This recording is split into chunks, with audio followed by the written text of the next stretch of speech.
Now from CBS 2 News, this is a special report. Governor Cuomo is giving an update on the coronavirus pandemic in New York State. Let's listen in. It continues, and that's a very good starting place.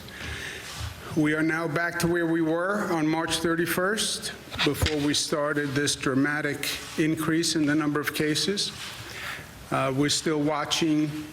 Big questions: how fast does that number continue to come down? First, does that number continue to come down? Because that would be a nightmare if it ticks up. And how fast does it come down, and how low does it go, right? Before we started this, you only had a couple of hundred cases. When do we get back to a couple of hundred new COVID cases going in? The overall hospitalization rate is down. The number of intubations is down. Even the number of new COVID cases is down, still not good. Still 1,000 new COVID cases yesterday, to put it in focus. That would normally be terrible news. It's only not terrible news compared to where we were. This is just terrible news. 367 deaths, which is horrific. And there is no relative context to death. Death is death. 367 people passed, 367 families. What I've been working from day one is to make sure that people understand the facts of what we're dealing with, because this is a unique situation. Government really can't act unless the people fully support the action.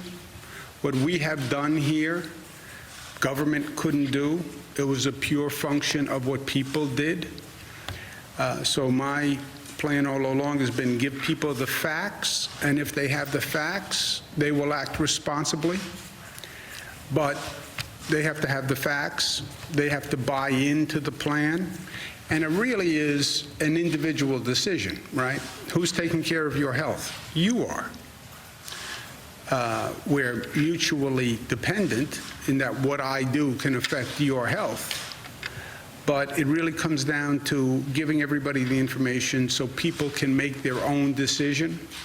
And the great achievement in this period has been that when people get the facts, and they trust the facts, and they understand the facts, they do the right thing.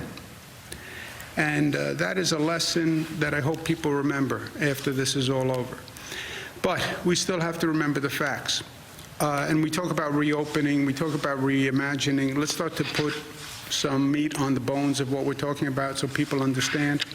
The federal guidance from the CDC is that before you start reopening, the state and the regional hospitalization rate must be in decline for 14 days, okay? That's the CDC's guidance. The federal government leaves it up to the states, it's up to the governors, but they also give guidance. And in this case, I think the CDC guidance is right. So we're monitoring the hospitalization rate, we're monitoring the regional hospitalization rates. We said in this state, it's a very diverse state. Upstate regions are like states in the Midwest, even out west. And we have very different hospitalization rates, so we look at the rates all across the state as well as across the regions. We're going to reopen in phases, a regional analysis on what we call our economic regions that we've been working with the state on, and those regions have been working together on economic policy, et cetera. So to analyze the regions which are existing coalitions actually works. But look at the regional analysis, make a determination, and then monitor whatever you do. Phase one of reopening will involve construction and manufacturing activities. And within construction and manufacturing, those businesses that have a low risk, right? There is a range of construction activities, there's a range of manufacturing activities, but those businesses that pose a low risk within them. Phase two would then be more a business by business analysis using the matrix that we've discussed. How essential a service does that business provide? And how risky is that business? If you reopen that business, how much risk are you possibly incurring? And how important is it that that business reopen? And that matrix will be guiding us through phase 2. In phase 2, when we get there, we need businesses to do that analysis. They have to think about how they're going to reopen with this quote-unquote new normal. What precautions are they going to take in the workplace? What safeguards are they going to put in place? So it's very much going to be up to businesses. Then we're going to leave 2 weeks between phases so we can monitor the effect of what we just did, right? Take an action, monitor. 2 weeks, that's, according to the experts, the incubation period of the virus, so you can actually see if you had an effect where you increase the rate of infection, which you would then see in hospitalizations, testing, et cetera.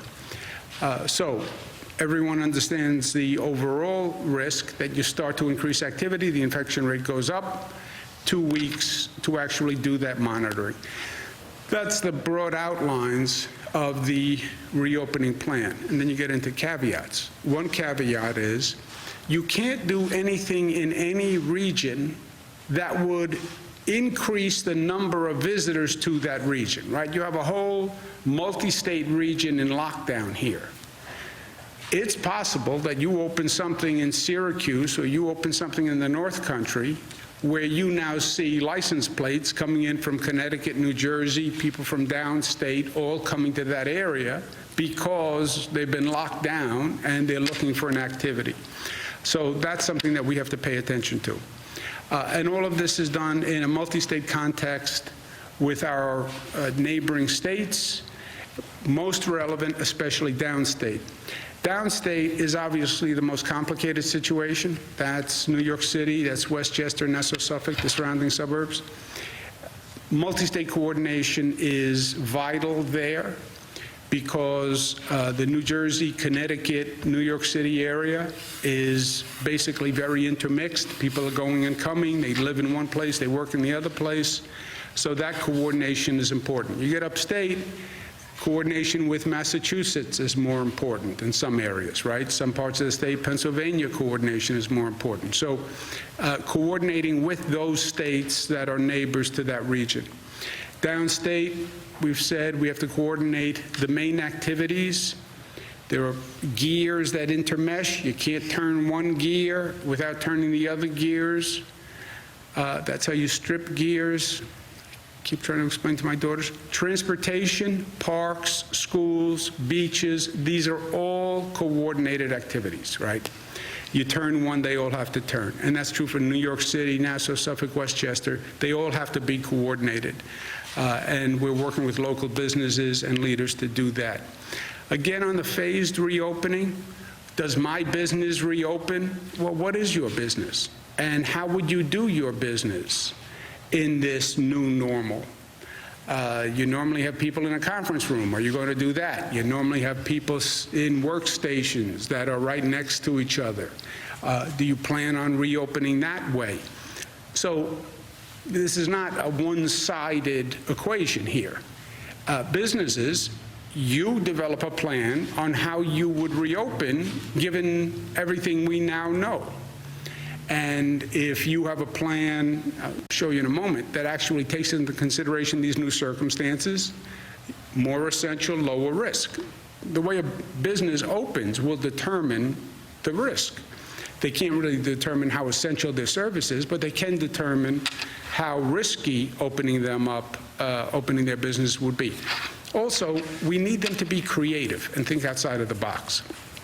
And we've been speaking with business leaders across the state. But some people even need a new economic model. We want to bring sports back, right? So there's an activity that people can watch on TV. What sports can you do without an audience? What sports can you make work economically where you don't have to sell a seat in the stadium or in the arena? How do you do drive-ins? How do you do different types of businesses that could actually work in this environment. And again, they have to be creative and they have to think about it. Downstate, which does have particular needs, we need summer activities in downstate New York. You can't tell people in a dense urban environment all through the summer months, we don't have anything for you to do, stay in your apartment with the 3 kids. You know, that doesn't work. There's a sanity equation here also that we have to take into consideration. Special attention for public housing residents, special attention for low-income communities that, number one, paid a higher price for this disease than anyone else. We talk about the racial disparity, African Americans and Latinos. We're increasing the testing. We're going to have more to say on that this week. But lower income communities need more assistance through this. And I also need to focus, we need to focus on the basics. We need more food banks, more food assistance. There are people who literally are struggling for food and for child care. We have to make that more available. And I want to bring in a coordinated way, the philanthropies. There's a lot of goodwill. A lot of people want to help. Philanthropies represent a positive force in our society. I want to make them part of this in a partnership, and we're doing that. So working through all of this with partners in the business community and the healthcare community, right? Because we have an economic strategy and we have a public health strategy. It has to work with businesses who are creative and more thoughtful, and healthcare professionals who just learned a very important lesson with what we went through, and I don't want to lose that lesson. In terms of businesses, thinking about the new normal, think about it in terms of people. How are you going to protect your people? What are you going to be doing differently with your employees? Your actual physical space.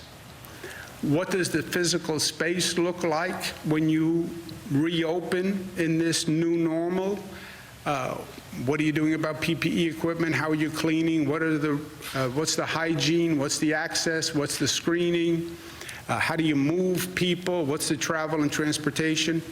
And then what processes can you put in place to make your business less risky, right? How can you train people? How can you communicate about this disease? Can you do testing in your workplace? These are all factors for businesses to consider that want to reopen quickly. And again, it's between the two, it's governmental decisions in partnership with business decisions. Because I think every business leader gets, you can't go back to where you were. We have to go back in light of the circumstances that have developed. And in the midst of all this, monitor the public health impact. All that progress we made by flattening that curve, we could lose that in a matter of days if we're not careful. And it's important that people understand what that actually means. And this gets a little technical, but it's worth understanding. If I can understand it, anybody can understand it. They talk about the rate of increase of the spread of the infection, right? The R0 factor. But it's basically straightforward. If one person infects less than one person, that's the first category of R0. One person infects less than one person. The next step up is one person infects one person who then infects another person. 1 to 1 to 1 to 1 to 1. The worst situation is one person infects 2 people, and then those 2 people go out and infect 2 people. And that's fire through dry grass, right? Now you're in bad shape. That's where we were when this started. We were actually there before we even knew we were there. This is now the insight that the disease came from Europe to New York because it was already out of China by the time we realized it. It went to Europe, went to Italy, went to the Lombardy district, got on a plane, came to New York, and was here much earlier than we knew. and it was spreading much earlier than we knew, at a much higher rate. We have to be down to the one person infects one other person. You can't really go beyond that margin. Right now, we're at 0.8. One person infects 0.8% of a person. So one person is infecting less than one person. That is good news. At that rate, you see the virus declining. Upstate, interestingly, it's 0.9. Again, statistically very close. But upstate, the infection rate is one person infects 0.9%. Downstate, one person is infecting 0.75, okay? So that's where we are across the state. If we keep the infection rate below one person infecting one person, that is where the infection rate continues to drop. That's where you'll see the curve dropping. So we have to stay there. How do you monitor it? You have three basic dials. Number of hospitalizations, which you see every day, which I show you every day, the number of hospitalizations. And you can see that by region. The number of positive antibody tests. This is why testing is so important. We're doing antibody testing around the state in regions. Antibody testing tells you how many people have been infected. A little bit of a lag, because you only have the antibodies after you've had the virus, but it tells you on a lag basis how many people have been infected. The third dial is the diagnostic tests, which are just positive and negative. And they tell you on an absolute basis what your infection rate is. Those are the three dials that you're watching. You take these activities, you watch those three dials. And you have your hand on the valve, right? The activity valve. So you open the valve a little bit. Phase one, watch those dials like a hawk, and then you adjust. That's called the RT factor, rate of transmission factor. What is the rate of transmission of the virus? We're now at about 0.8. You cannot go above 1.2. 1.2, you see that number go right back up again. And we'll be sitting here talking about showing you a chart that showed up, down, and then up again. That's what happens if the rate of transmission gets to 1.2. So this is the balance that we collectively need to strike. I want to get back to work. I want to get back to work. My kids want out of the house. I need to do something. I understand. We have to do it intelligently, and this is the definition of intelligence in this context. Also, I don't want to just reopen. We learned a lot of lessons here, painfully, but we learned a lot of lessons. And that's what reimagine means to me. How do we take the lessons we learned, take this pause in life, and say, when we reopen, we're going to be better for it. And we're going to reimagine what our life is, and we're going to improve for this pause. Look, even on an individual level, you had time to decompress a little bit or compress for a different set of factors, but I think everybody went through a period where they analyzed their life and what they were doing, and when somebody all of a sudden pulls the rug out from under you and you wind up in a different place, you know, you just see life differently. And I think that's true for most people. Okay, after that reflection, what have we learned? How do we improve? And how do we build back better? Because it's not about return to yesterday. There is no return to yesterday in life. It's about moving forward. It's about taking your experience and what you learned and bringing it to a positive effect. And with that, I want to end on just sharing a story that taught me a lot. There's a tunnel in New York called the L Train Tunnel. People in New York City know it very well. It's a tunnel that connects Manhattan and Brooklyn. And 400,000 people use this train and this tunnel. 400,000 people is a larger group than many cities in this country have, okay?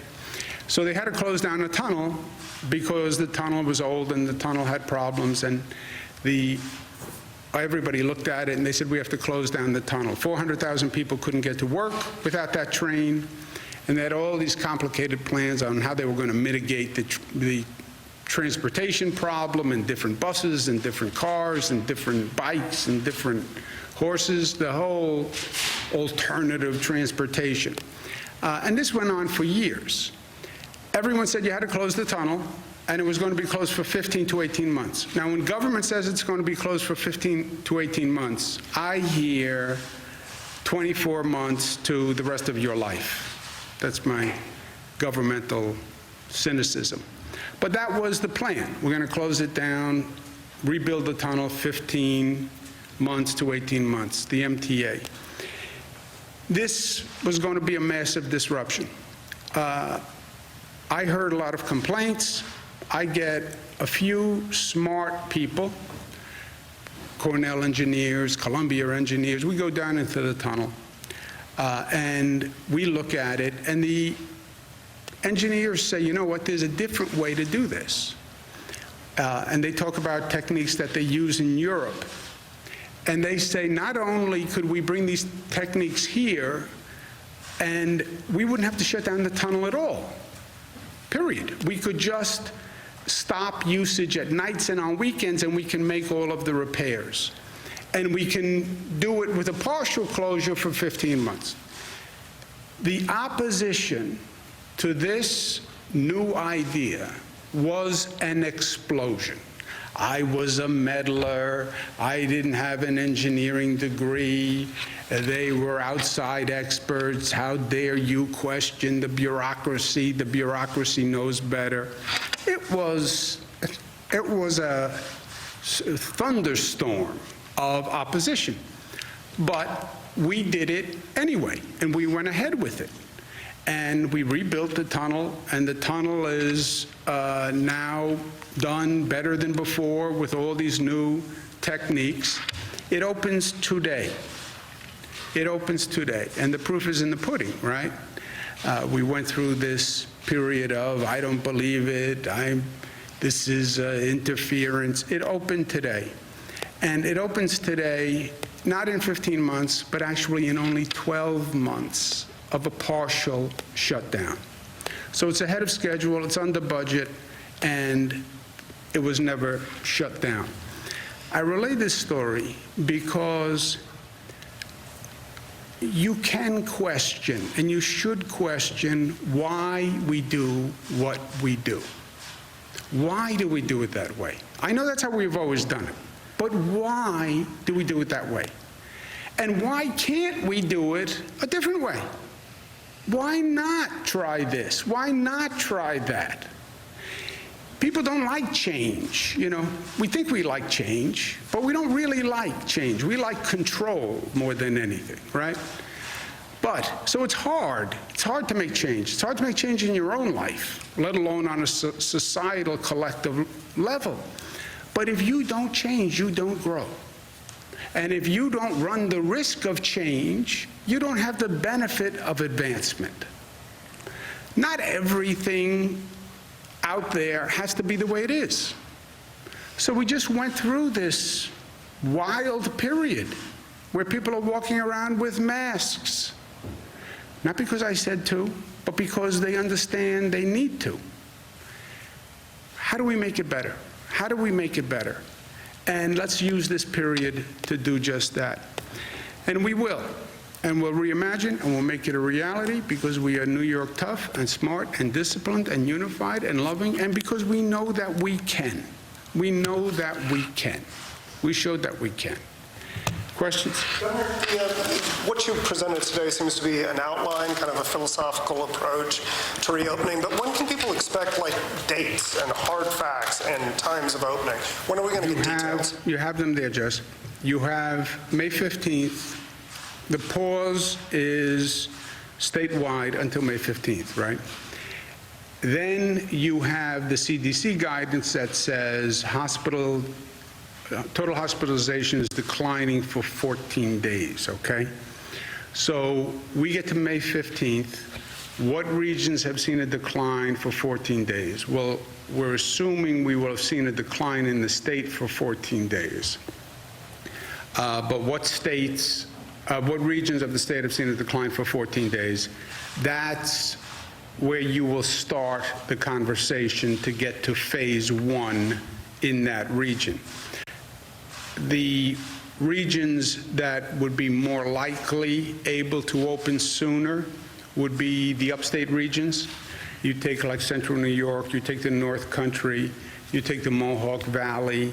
Those regions have seen lower numbers from day 1. So you would talk about phase 1 opening there, which is the construction and manufacturing, with the caveat, don't do anything that's going to bring people in from all across the board. And then you have people from New York City and Massachusetts and Connecticut coming in. Also, the construction by manufacturing is a business-by-business analysis. Not all construction is the same. Not all manufacturing is the same. What are those businesses doing to incorporate the safe procedures? But you would see that more likely in the upstate areas if those numbers continue to decline the way the CDC recommends.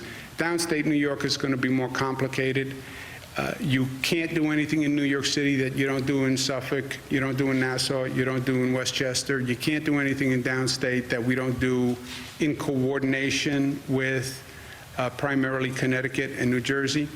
Coordination does not mean total consistency, but it does mean coordination. We have to know if we're doing something different. We've had issues where certain activities were open in Connecticut, and you saw many New York license plates in the Connecticut parking lot. We open beaches in New York City, but Jersey doesn't open beaches. You'll see New Jersey people at our beaches. So you won't be in lockstep, but before we do anything, I want to make sure we know what we're doing, because you'll see people react to different activity levels in different communities. Conceivably, you could see manufacturing and construction start to come online in certain upstate regions after May 15th. With certain precautions after May 15th. What about schools and retail? Schools are necessary for a large-scale business reopening. So you couldn't really get to a maximum phase 2 without opening schools. Question on schools is going to be, do you reopen for the rest of the school year? And then there's going to be a question, many local school districts are talking about summer school, and they're contemplating summer school to make up for some of the lost time. Remember, you have a real problem. This remote learning, I think, is going to be one of the lessons we learn. Remote learning is great in concept. We had to jump into it with both feet, and we didn't really have a chance to scale up for it. So many of the school districts, we have 700 school districts in the state, many of them are saying they want to do summer school because they want to make up for some of that class time. So that we have to feel out as we go. See, on any of these things, I'm not really comfortable getting too far ahead of ourselves. You know, you want to talk about a 2-week window? I think that's an intelligent window to talk about. Anybody who sits up here and says, well, I'm going to tell you what's going to happen a month down the road, I wouldn't believe that person. On the same topic of schools, districts right now are trying to put together their budgets. We put out a financial plan that said there's a broad-based cut coming. So what guidance for them? What should they expect? Call Washington. 20%? Well, they need to put together a budget. I know they want to call Washington. They get that. You said 20%. Is that the right number? The financial plan doesn't have a number. Rob, what number should they do? Yeah, we said that in the financial plan, it could be up to 20% additional, up to 20% or additional reduction. On May 15th, May 1st was the first checkpoint. On May 1st, we'll know exactly what the revenues are. We'll know exactly where we are with Washington and whether we have more money. We'll release a plan by the middle of May that still gives time for the school districts to make their budgets. So between now and May 15th, we'll have more clarity and more specificity in the financial plan. Right now, we're letting you know this is where we stand, this is where the revenue picture is, those are the facts, and by the time they put their school budget votes together, they will have those numbers, and we'll have that time. When will the votes be? How will they be done? I'm sorry? Your executive order puts the school budget votes after June 1. Do we know when they'll be, how they'll be done, by mail, by board? Yeah, I don't know. We haven't gotten there yet. Mark? I want to ask you about, in your presentation, I heard a lot about businesses and the private sector, but have you been in touch with the state union leaders, and have you gotten any pushback?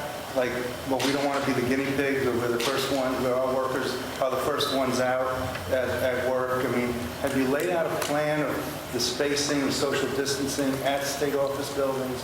Can you, I don't see it in the presentation. Yeah, well, we are part of those. When you talk about opening up a government office that is not now open, we are part of that same analysis as for a business. We would not open any government office that doesn't have all those social distancing measures, reconfiguration of the workplace, et cetera.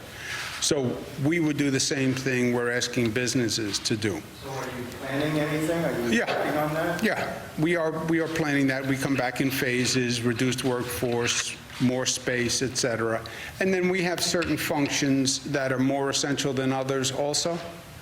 The same thing I'm asking business to do, we are doing. It'd be easy for me to say every state agency is essential. Yeah, but there are, and every state agency is essential, otherwise we wouldn't have it. But there are some that are more essential than others in a short-term basis. For a business, yeah, every division is essential. I get it. But short-term, do you have more essential divisions than others that you could bring back and do spatial distancing, et cetera, in your workplace? Also, a big factor here that is implicit, I think, but let me make it explicit in case I'm wrong and it's not implicit. The big factor here is what people do. That's been the factor from day one. Andrew, why do you spend so much time going through all the facts? Because I need people to understand so they actually do it, right? Or not do it. I gave them the facts on why I think they need to wear a mask. If people don't wear a mask, do we have the ability to force people to wear a mask? 19 million people? No. So they have to understand it, and if they understand it, they will do the right thing. I believe that. If they think my facts don't add up or my conclusion doesn't add up, then they don't wear the mask. Luckily, they wear the mask. On this phase 1 opening, monitor, that assumes they are going to be responsible in their behavior, that they can now go out and go to a new store that's opened. Okay, if they're wearing a mask and they're cleaning their hands, that's one scenario. If they go to work and they're using a mask and they keep social distancing and they don't get sloppy, they don't get undisciplined, that's one situation. That personal behavior changes. I am telling you, we're talking about a window of 0.8 to 1.2. That's all we're talking about. That, we can blow through that like, wind through reeds. So it depends on what people do, how smart, how disciplined they are through this whole process. Can't the state show the way for the private sector so that you can set up a scenario that would work, and then the state Yes. and then the private sector? We will do that. We will show a workplace that is socially distant. People wear their masks. They don't go to a cafeteria. There is no congregate. The transportation is accommodated. We will show that in what we do. What can the state do to ensure that businesses are complying with, PPE regulations or mask wearing? They have to give us a plan before we say they can reopen. Will businesses have Yeah, to we're do the same? talking to businesses now, literally individual businesses. We have groups that have been set up that are meeting with businesses, talking to businesses. Steve Cohen, who was a former secretary, Bill Mulrow, who's a former secretary to me, have been doing this for weeks. They were here at one meeting, one briefing, dealt with your questions, ran away. I don't know that there was a connection between the two. But they have been talking to businesses, coming up with individual business plans, because even construction manufacturing, which are in phase one, yeah, what construction, how will you operate? Manufacturing can be anything, right? How will your business operate in this quote-unquote new normal? And that is business by business. I'm sorry, how will the state keep track of new infections or transmissions while phase one is in effect? Just the way I said, with the 3 dials. You have hospitalization rate, which you know now. We have a new system in place. Every hospital in the state, on a day-to-day basis, gives us their hospitalization rate. So that's dial 1. Dial 2 is the antibody testing, which we are now bringing up to scale in a large number, statewide and regional. Antibody testing tells you how many people were infected with a 2-week lag, okay? Because that's what, roughly 2 weeks to develop the antibodies. That's the second dial. The third dial is diagnostic testing, statewide and by region. This is what we got last week when we tested. Last week, we were in Buffalo and we tested 3% of the population were positive. This week, 4% of the population is positive. Oh, maybe that's statistically relevant, irrelevant. 4 days later, 5%. Oops. Close down the valve. So you have those 3 dials. Those 3 dials, hospitalization rate, antibody testing rate, positive diagnostic testing rate, positive, negative, they give you the rate of transmission, which is how fast is the virus spreading. Testing done in the regions that are in phase one? Yes, that's why we've said all of this is dependent on testing, because without testing, you only have 1 dial. You only have the hospitalization dial. And the hospitalization dial is a little misleading. Well, it's not misleading. It tells you what it tells you. But it tells you people who got infected in some period over the past 2 weeks or maybe 3 weeks, and who are seriously infected so that they had to go to a hospital. But that's all that hospitalization rate gives you. The antibody test and the diagnostic test give you a higher level of information by region. Go ahead, John, Governor, before you jump out of your chair. The Westchester County Center was one of the areas that was or one of the facilities that was crafted into a temporary hospital. The infection rate's going down. The work has been completed there, but there have been no patients as far as I know. What do you do now with those facilities, with that facility in particular, that there doesn't appear to be much of a use for? Yes. Today, we are in good shape, and today, that would be a true statement. Do you know if that'll be a true statement in 60 days? So what would you do with the facility? I'm not the governor. Yeah, but what would you do if you were the governor? You'd leave it right there, because you don't know what it's going to be in 60 days. I mean, is there a possibility that you could transfer? There's been lots of talks about nursing home patients and residents. Could you move people out of nursing homes into a facility? Nursing home patients. Let's go back to square one. A nursing home can only provide care for a patient who they believe they can provide adequate care for. If they cannot provide adequate care for a patient, they must transfer that patient. If they can't find an alternative nursing home or facility, Department of Health will find an alternative nursing home or facility. We have vacancies in nursing homes and in facilities. There is no nursing home who says, I have John, I can't take care of John, I don't know where to send him, then call the Department of Health and we'll find a bed for John in a facility that can take care of him. That is how it works. There was one story that said, well, a nursing home said they wanted to send someone to the Comfort, which was the ship the federal government gave us.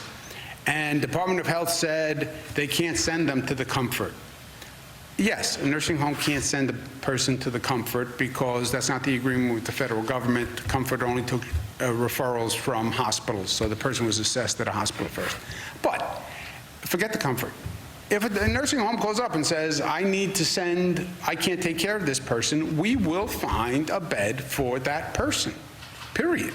But doesn't that, isn't that at least a mixed message from the March 25th memo that said, you cannot deny admission or readmission just because of a suspected COVID-19 case? You were in that facility. You have COVID. You're back in that facility. That facility, if they're going to care for you, must quarantine, must have PPE for staff, must follow these guidelines. Or they say, I can't take care of John. I can't take care of him. I'm not equipped. I don't have the space to quarantine. I don't have the staff. I don't have the PPE. I can't take care of John. I'm going to transfer John to another facility. Or I'm going to call the Department of Health and tell them to come pick up John. But if you keep John, and I'm paying you to keep John, or John's family is paying you to keep John, then you have to give John the appropriate care. And here's appropriate care for a person who's COVID. Sir. Alec Baldwin has released a video calling on you to grant broad clemencies to people in the prison system here. Do you have any plans to do that, and what do you make of his comments? We have been doing that. I haven't heard his comments. No, but broad clemency as far as you granting. Based on what? Right? That's based on vulnerable populations, pregnant inmates. How about if they are violent and they just started their sentence? Specifically, the call is for prisoners who are near the end of their terms within a year, or older prisoners. That we've been doing. That we've been doing. To the economy, how can you possibly help farms that are struggling upstate? Obviously, the supply chain is in a bind right now. Can the state do anything? Yeah, the Department of Agriculture is looking at just that. These stories about dumping milk. I don't really understand what the economic forces are where they have too much. And we've talked to the Department of Agriculture. Look, if there's a way we can buy it, we're talking about food banks in New York City for low-income communities. And then we're talking about dumping milk in upstate New York, right? I don't get it. So that's the exact issue that we're looking at. And if there's a way that the state can purchase as part of these food bank programs, for example, we will do that. One of the things is New York City schools bought a lot of the product from upstate New York because we worked very hard to develop that relationship. Apparently, the purchasing of the schools is down, or it's different purchasing. I don't know the exact specifics. But any way we can fix that, we will. Just a very different topic. Domestic violence, you guys did a hotline on the website. Is there any updates on the data? Are we still seeing incidents go up? Look, we see domestic violence going up. We see apparent trends in alcoholism going up. We see some trends that say drug usage is going up. Mental health needs are going up. Do not underestimate the stress that this situation has created, the abnormal circumstances that it has created. I don't know if I have a job. I'm not getting a paycheck. The bills are still coming in. I see no light at the end of the tunnel.